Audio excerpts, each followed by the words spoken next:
Essa é a minha Bíblia, é minha principal fonte de alimento espiritual. Vou lê-la todos os dias e me tornar tudo o que Deus quer que eu seja. Minha mente será renovada, minha vida será transformada, serei totalmente entregue a Cristo. Portanto, guardarei sua palavra em meu coração para que eu possa ser tudo o que Deus destinou para mim. Se puderem, por favor, permanecer em pé por mais um minuto enquanto vamos à palavra de Deus. Mateus capítulo 6, você deve conseguir encontrar. Jeremias capítulo 18, haverá ajuda na tela. Isso foi uma piada. Enfim, enquanto você encontra seu lugar aí, deixe-me apenas encorajá-lo. Por favor, inscreva-se para ajudar na noite de brilho, certo? Acho o fim do dia de sexta-feira, ainda precisamos de cerca de 30 voluntários. E alguém disse, bem, eu tenho algo para fazer na sexta à noite. Cancele seus planos.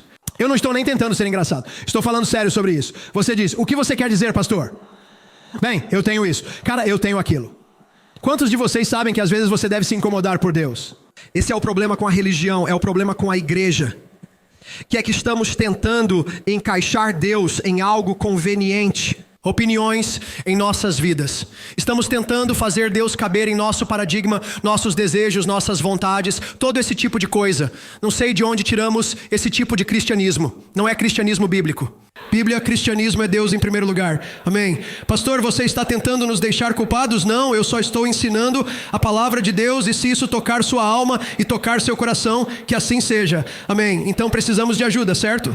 E estamos atendendo a uma comunidade. Que alegria é dar a esta comunidade. Comunidade de necessidades especiais, eles não podem nos dar nada em troca. Não é como se estivéssemos fazendo isso para obter algo em troca materialmente. Estamos recebendo em troca aquele sentimento de realização e cuidado do que significa amar as pessoas. Amém. E então precisamos da sua ajuda. A maneira de se inscrever é apenas ir para faithchurch.cc, rolar para baixo até o menu suspenso, conectar, servir, e é isso. Amém.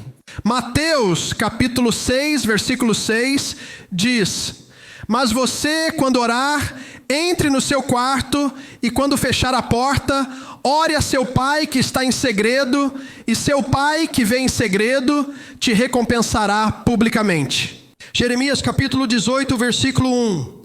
A palavra que veio a Jeremias da parte do Senhor dizendo: levanta-te e desce à casa do oleiro e lá te farei ouvir as minhas palavras. Então desci à casa do oleiro e lá estava ele fazendo algo na roda, e o vaso que ele fez de barro se estragou na mão do oleiro. Então ele o fez novamente em outro vaso, como pareceu bom ao oleiro fazer, e então a palavra do Senhor veio a mim. Hoje na nossa série Começando Forte, quero ministrar a você sobre oração e especificamente das palavras de Jesus, o quarto de oração. Quando foi a última vez que você esteve lá? Seu local de oração é um lugar que você frequenta com frequência? Ou é um lugar que você raramente visita? O lugar onde você reza está desgastado porque você vai lá com tanta frequência? Ou alguém olharia para o lugar e diria: ninguém esteve aqui por cerca de 1 ano. Você vai ao seu espaço de oração. Seu espaço de oração é o lugar onde acontece. Eu sei, quando você está casado, eles dizem que seu quarto principal é o lugar onde tudo acontece. Mas posso lhe dizer que há um lugar onde você se aproxima de Deus e tudo que deve acontecer em seu relacionamento com Ele começa a tomar forma. O quarto de oração. Pai, obrigado pela sua palavra hoje. Obrigado por corações e ouvidos abertos. Nós te damos todo o louvor em nome de Jesus.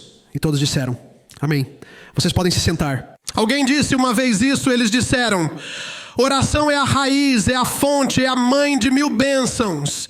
Em outras palavras, a oração deve ser a base de tudo o que fazemos na vida. Não deve ser algo que fazemos quando esgotamos todas as outras possibilidades. Você já esteve nessa situação antes? Você tentou consertar, você tentou fazer algumas ligações, tentou fazer algumas conexões, tentou trabalhar mais, tentou fazer isso a mais, aquilo, e nada do que você fez resolveu. E então, como resultado, você deu uma chance à oração. Isso não é como a oração deveria funcionar. A oração não deve ser a última opção. Tudo deve começar na oração, ser baseado.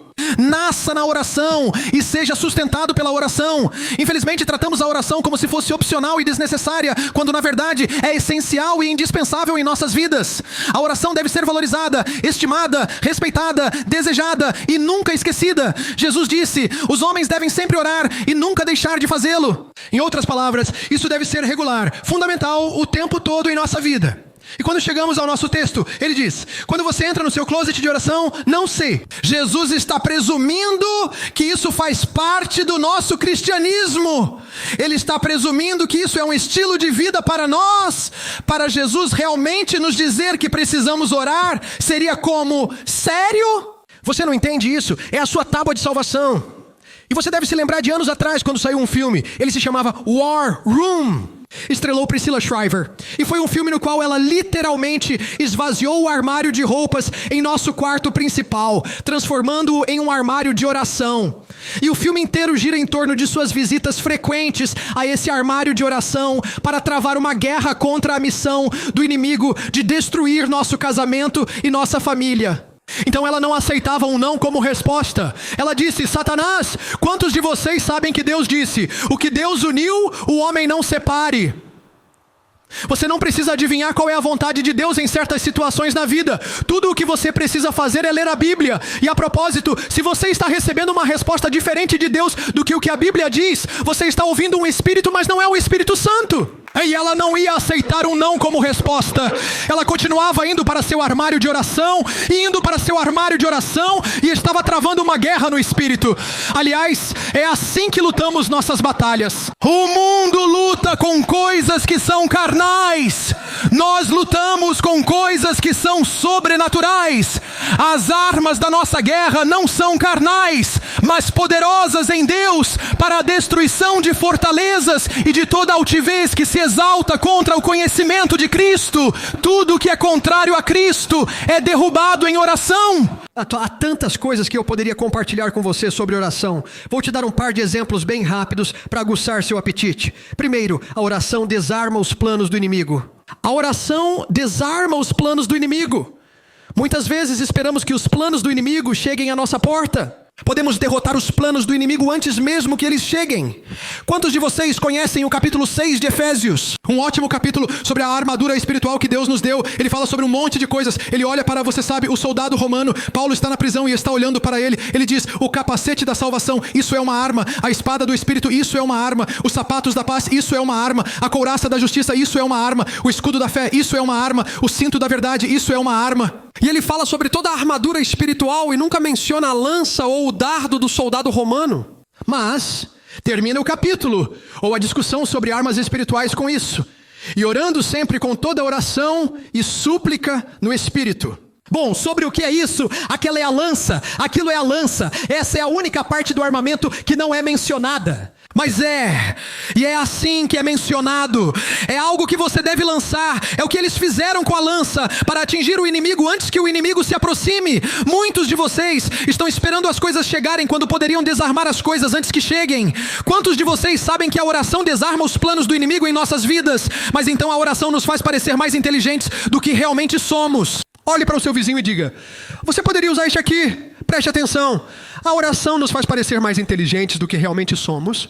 Jeremias, capítulo 33, versículo número 3 diz: clame a mim e eu lhe responderei e lhe contarei ou mostrarei coisas maravilhosas e incríveis que você nunca conseguiria descobrir sozinho. Quantos entendem que há certas coisas para as quais não temos a sabedoria necessária? Não importa. Não importa o quanto você seja inteligente, educado, ou se você tem esperteza de rua ou qualquer outro tipo de esperteza, Deus quer compartilhar alguns de seus segredos com você.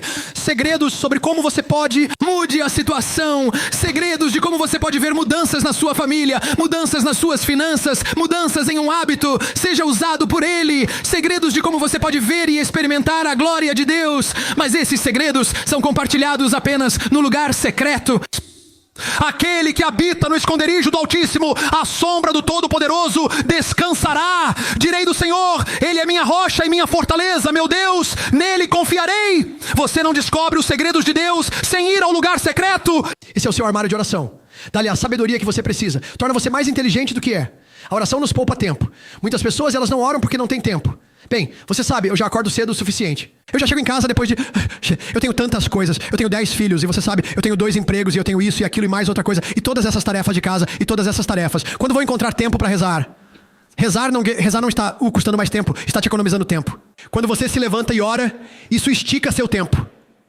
Sempre que você coloca Deus em primeiro lugar em qualquer coisa, você tem mais disso. Veja, apenas alguns de vocês se atrevem a me dar um amém nisso. Amém. Porque isso significaria que Deus teria que ser o primeiro no seu casamento. Isso significaria que Deus teria que ser o primeiro no seu tempo, no seu dia. Isso significaria que Deus teria que ser o primeiro nas suas finanças. Viu como ficou quieto ali? Vê, nós gostamos de ir. Ei, nós poderíamos ser os primeiros nisso. O que quer que você dê a Deus e coloque Ele em primeiro lugar, você não tem menos, você tem mais. E de fato, você pode se lembrar disso, que aquele Joshua, Deus deu a ele uma missão para lutar contra os 5 reis que se juntaram. Eles faziam parte dos amalequitas e todos vieram juntos contra Josué para batalhar contra Josué. E Josué recebeu uma instrução de Deus, e a instrução de Deus era realmente sobre os amorreus, não os amalequitas. A instrução de Deus foi matar todos eles, não deixe nenhum deles escapar. Mas o sol começou a se pôr, e enquanto escurecia, o inimigo estava escapando. Então Josué fez esta oração ousada. Ele ficou no meio de todo o acampamento de Israel e orou em voz alta. Ele disse: Deus, faça o sol parar e a lua parar. Você sabe o que a Bíblia diz? Josué capítulo 10, versículo número 13. Então o sol parou e a lua parou até que o povo se vingasse de seus inimigos. O que Deus fez? Porque ele orou, Deus lhes deu mais tempo. A oração não lhe dá menos tempo, a oração lhe dá mais tempo. A oração prioriza seu dia, a oração faz com que as coisas fluam bem no seu dia. A oração garante que você não está desperdiçando o seu tempo fazendo coisas que Deus não quer que você esteja envolvido. A oração lhe dá mais tempo, a oração limpa a nossa consciência do pecado. Veja como ficou quieto ali.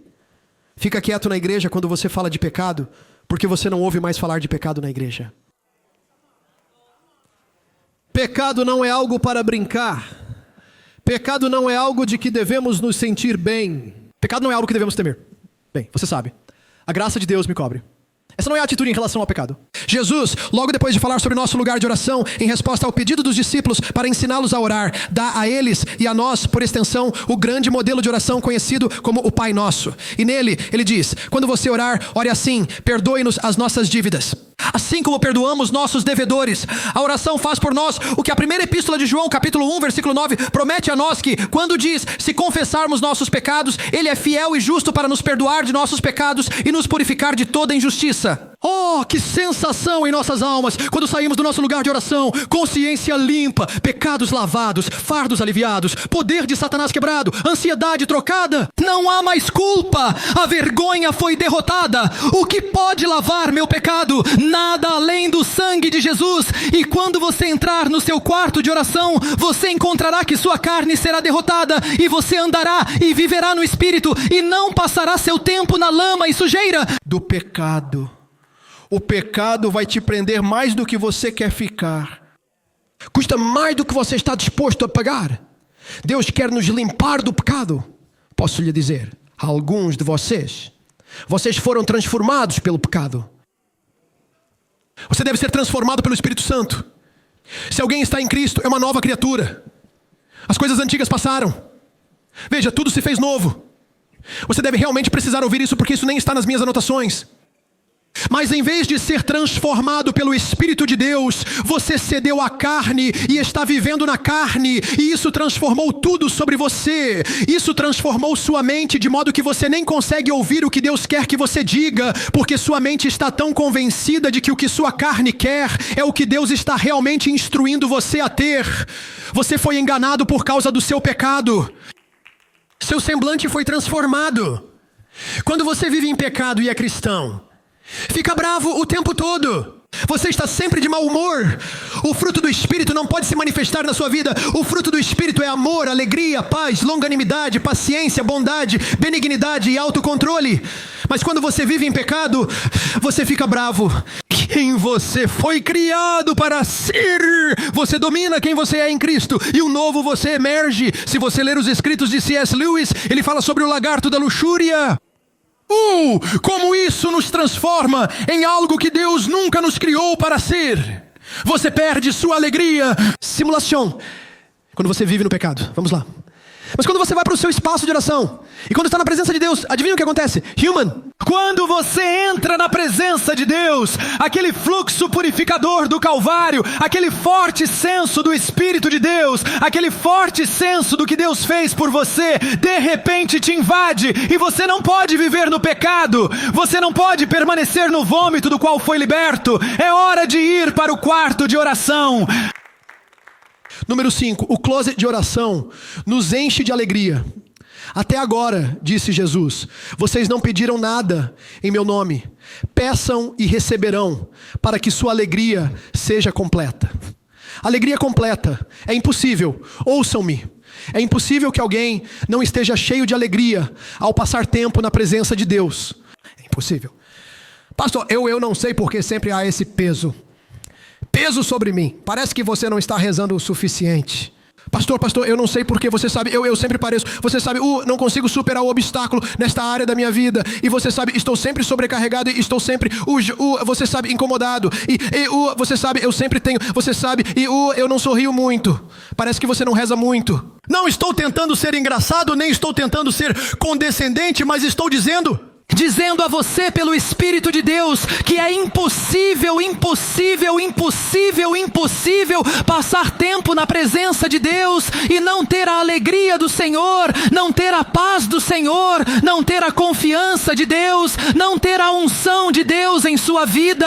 É impossível. Sabe por quê? Isso é porque onde o Espírito do Senhor está, há liberdade. Onde o Espírito do Senhor está, há a presença de Deus.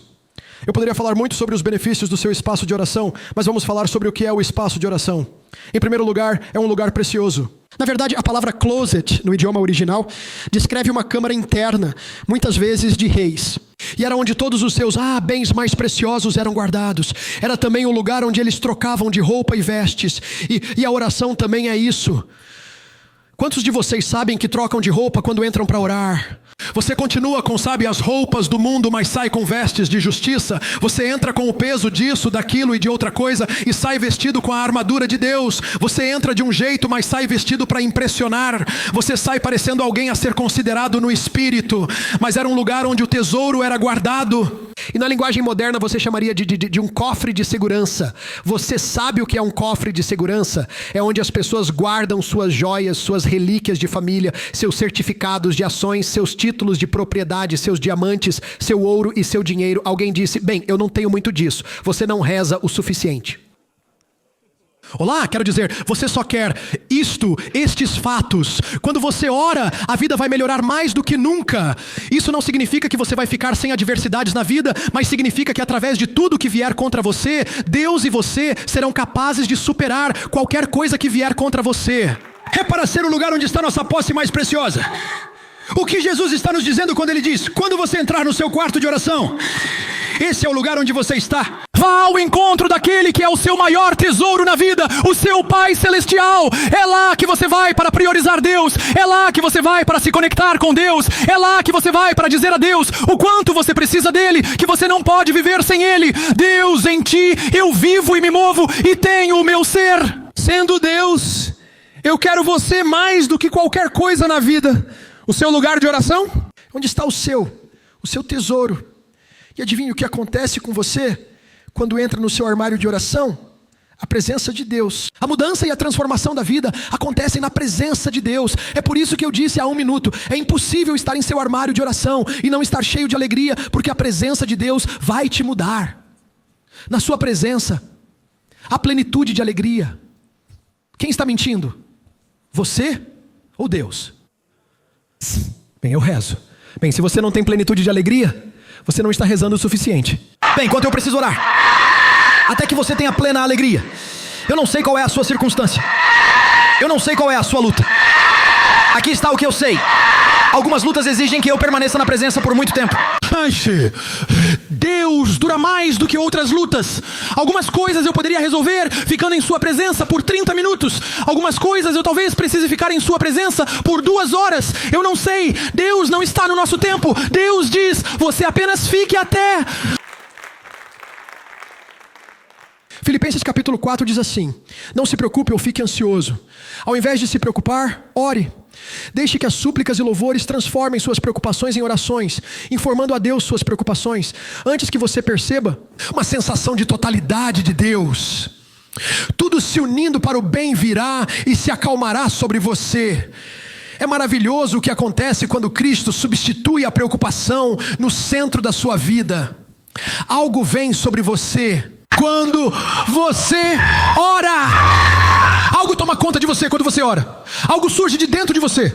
Quando você está orando, você está dizendo: Deus, eu não posso fazer isso sem você. Deus, não me envie sem a sua presença. Não me envie para o dia sem a sua presença. Não me envie para o trabalho sem a sua presença. Não me envie para a escola sem a sua presença. Não me mande, Deus, sem a sua presença. Preciso da sua presença, preciso de você.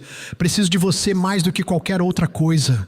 Nós temos essa compreensão distorcida de que podemos fazer isso sem Deus. A oração é onde expressamos nossa dependência de Deus, que precisamos dele mais do que de qualquer coisa. Tinha um protegido de Sócrates, e ele foi até Sócrates e disse: eu quero a sabedoria que você tem. Sócrates o levou até o rio. Coloquei ele debaixo d'água, segurei ele lá até que ficasse um pouco desconfortável. Levantei ele e perguntei: o que você quer? Ele disse: eu quero sabedoria. Sócrates colocou ele de volta debaixo d'água. Desta vez ele o segurou lá até que ficasse um pouco mais desconfortável. Ele levantou ele. Ele disse: o que você quer? Ele disse: quero sabedoria. Sócrates o segurou desta vez. Seus braços estavam agitando. Ele estava começando a ver bolhas. Foi exatamente no ponto onde ele ia se afogar. Eles o puxaram para cima no último minuto. Ele disse: o que você quer? Ele disse: quero ar. Sócrates diz que quando você desejar sabedoria como deseja ar, terá sabedoria. Ele é o ar que respiramos. Precisamos de Deus mais do que precisamos de ar. Não entendemos que Deus é quem sustenta tudo isso pelo poder de sua palavra. Se Ele não exalar, não podemos inalar. Precisamos de Deus. E quando não oramos, quando não passamos tempo em nosso espaço de oração, estamos dizendo: Deus, eu cuido disso. Sem você, oração é aquele lugar precioso. Estamos dizendo: Deus, você é o que é mais importante para nós. Eu prefiro ter Jesus do que prata e ouro. Eu prefiro ter Jesus do que riquezas incontáveis. Eu prefiro ter Jesus do que fama mundial. Eu prefiro ser fiel ao seu santo nome. Você realmente prefere Jesus? É isso que a oração diz. A oração também não é apenas um lugar precioso, é um lugar tranquilo. Jesus disse: quando você entrar no seu quarto de oração, feche a porta. Tem que estar separado da distração. Você realmente não pode. Você pode orar um pouco no meio de muitas coisas. Você pode orar um pouco onde outras coisas estão acontecendo. Deus quer. Este é o lado feminino de Deus. Deus é totalmente homem, por sinal. Mas este é o lado feminino de Deus.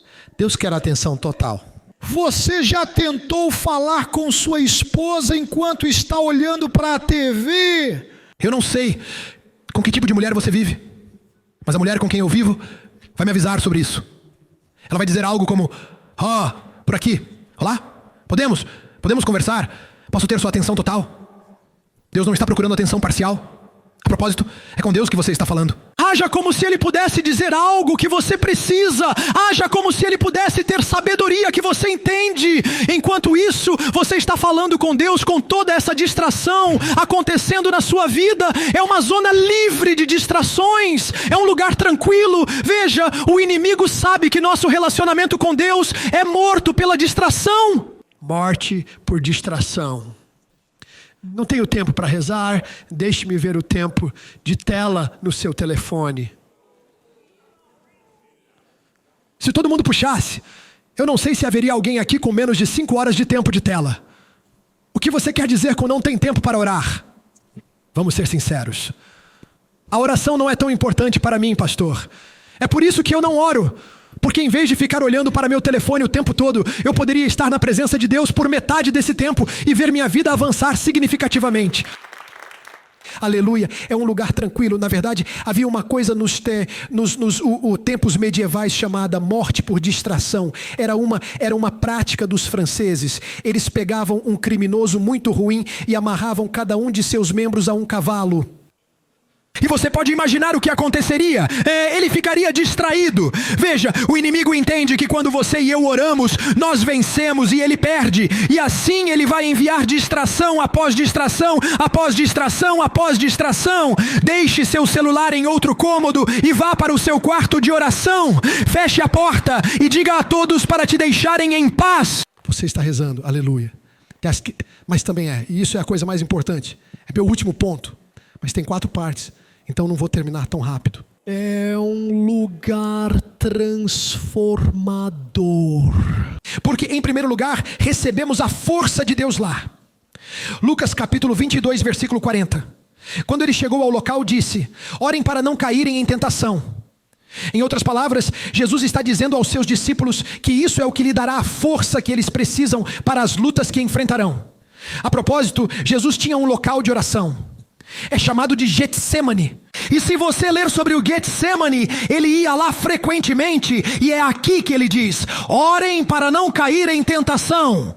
Vocês vão precisar dessa força para as lutas que virão. Quantos de vocês sabem que todos neste recinto vão enfrentar lutas na vida? Mas para superá-las é preciso ter força antes de enfrentá-las. Para Pedro, no Evangelho de Marcos, ele diz especificamente: Simão, por que você está dormindo? Você não poderia orar comigo?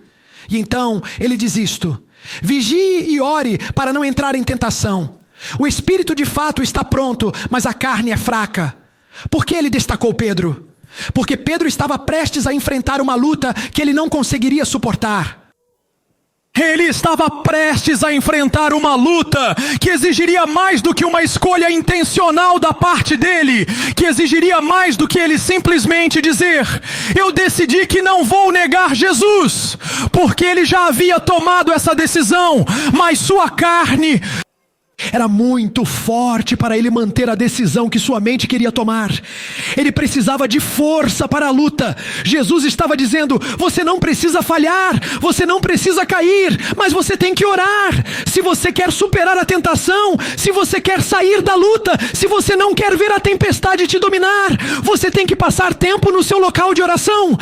Mas ouça-me, a luta para rezar é toda a evidência sobre por que precisamos rezar. A luta pela oração nos diz por que precisamos rezar. Já foi orar e de repente... Algumas pessoas se levantam às 5:30 da manhã para ir à academia. Elas chegam à academia e dizem: coloque mais um peso, coloque mais um peso. Eles ficam em casa e rezam.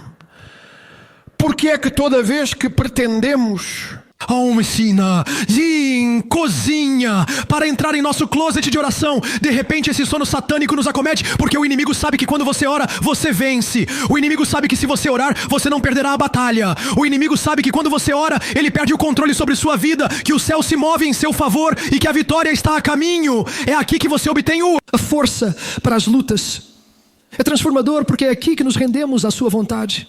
Jesus vai a uma curta distância deles. Lucas capítulo 22, versículo 41. Ele se ajoelha, ele ora dizendo: Pai, se for da tua vontade, afasta de mim este cálice. No entanto, não seja feita a minha vontade, mas a tua. A propósito, isso não é Jesus tentando descobrir a vontade de Deus. Este é Jesus lutando para se submeter ao que ele sabe ser a vontade de Deus. Eu luto. Não está tentando descobrir o que Deus quer. Vou te dizer agora mesmo, aqui está o jeito mais fácil de descobrir o que Deus quer. Minha Bíblia está no meu telefone, então esta é a minha Bíblia. Quer saber o que Deus quer? 9 vezes em 10. Há mais de uma escritura e verso sobre isso. Você não precisa gastar tanto tempo tentando descobrir qual é a vontade de Deus. Sabe qual é a nossa luta? Tentar nos render à vontade de Deus. Quando Deus te diz em sua palavra qual é a sua vontade, mas a sua carne é tão obstinada que não se rende a Deus. E então, adivinhe o que ele diz que você precisa fazer? Você precisa ir a um lugar onde você possa crucificar sua carne para que ela se submeta ao plano de Deus. Todos nesta sala, se eu perguntasse a vocês, quem quer se voluntariar à vontade de Deus para a sua vida? Quem quer a vontade de Deus para a sua vida? Todo mundo. Sinceramente. Porque todos sabemos que a vontade de Deus para nós é boa, é perfeita, é aceitável. Nosso foco ou nosso desafio não é querer a vontade de Deus. Nosso desafio é que geralmente entre onde estamos e a vontade de Deus há um cálice que temos que beber que não gostamos. Jesus tinha um cálice diante dele. Não é que Jesus não soubesse qual era a vontade de Deus, que era a vontade de Deus que ele fosse morrer na cruz, ser crucificado, pagar o preço pelo nosso pecado, ser sepultado no túmulo, ir ao inferno em nosso lugar, carregar sobre si o peso do pecado do mundo, ser abandonado. Ele sabia disso. Mas havia um cálice. Deus, posso fazer de outra maneira? Deus, posso ter o seu melhor? Posso ter o seu mais elevado se eu contornar o que você disse em sua palavra? Deus, posso conseguir isso se eu cortar um canto? Deus, posso viver minha melhor vida se eu estiver só pela metade? É o cálice. Isso é com o que lutamos. E o que o cantinho de oração faz é ajudar você a trazer aquela questão, seja qual for, seja o seu hábito que você quer interromper, seja a ofensa que você precisa perdoar, seja a restauração que Deus quer trazer em um dos seus relacionamentos, o que quer que seja, é onde você leva essa questão. E você diz: Deus, eu sei que isto é difícil, não seja feita a minha vontade, mas que a tua vontade seja feita. É um lugar de transformação. É um lugar de transformação porque lá recebemos a ajuda sobrenatural para nos render que precisamos. Então o anjo apareceu para ele do céu, fortalecendo-o. Uma das coisas que a vida vai te ensinar, me ensinou isso. Há certas coisas que eu não posso consertar. Sempre gostei muito de consertar coisas. Não estou apenas falando de coisas em casa, mas estou falando de consertar coisas. Sou um típico homem. Você me diz seu problema, eu direi como consertá-lo. E então, se você for como a minha esposa, ela vai sentar lá e vai dizer: mas eu não estou pedindo uma solução, isso é só quero que você escute o que eu tenho a dizer. Mas eu sou um típico homem, vou tentar consertar tudo, mas há algumas coisas. A vida vai te ensinar, você não pode consertar. Há algumas batalhas que você não pode vencer com sua própria força. Há certas coisas para as quais você não pode simplesmente se preparar fisicamente. Não pode resolver com inteligência. Não pode usar seu talão de cheques para resolver. Você não consegue, você não pode mudar nada quando se trata de certas coisas. Mas é por isso que vou para o meu canto de oração. Veja, alguns de vocês têm um fardo tão pesado que estão prestes a desmoronar sob o peso. Alguns de vocês estão nesse lugar agora. Quanto mais eu posso aguentar antes de quebrar? Quanto mais pressão financeira posso aguentar antes de quebrar? Quanto mais pressão no casamento posso aguentar antes de quebrar? Quanto mais pressão emocional antes de quebrar? Quanto mais dor antes de quebrar? Quantos mais problemas antes de quebrar? E Deus está dizendo: traga-me seu copo. Vou lhe dar força sobrenatural. Vou enviar anjos para ajudá-lo. Deixe-me enviar o Espírito Santo. Deixe-me fazer o Espírito Santo se levantar em momentos quando sinto que não aguento mais. Sabe o que eu faço? Eu corro para o meu closet de oração. E quando eu corro para o meu closet de oração, a gente só... Apenas diga, no geral, igreja, sinto minha ajuda chegando. Sinto sua presença me envolvendo. Seu poder me reabastecendo. Suas mãos me segurando. Sua voz me confortando. Sua paz crescendo dentro de mim. Anjos me carregando. O Espírito Santo me cercando. Seu amor me enchendo. Sua unção vindo sobre mim. Eu sinto sua presença. E eu percebo que é lá que recebo ajuda sobrenatural para lidar com as coisas com as quais não posso lidar sozinho. A maioria das pessoas não reza porque somos muito autossuficientes. As Escrituras nos ensinam que quando você se torna cristão, você se torna 100% dependente de Deus.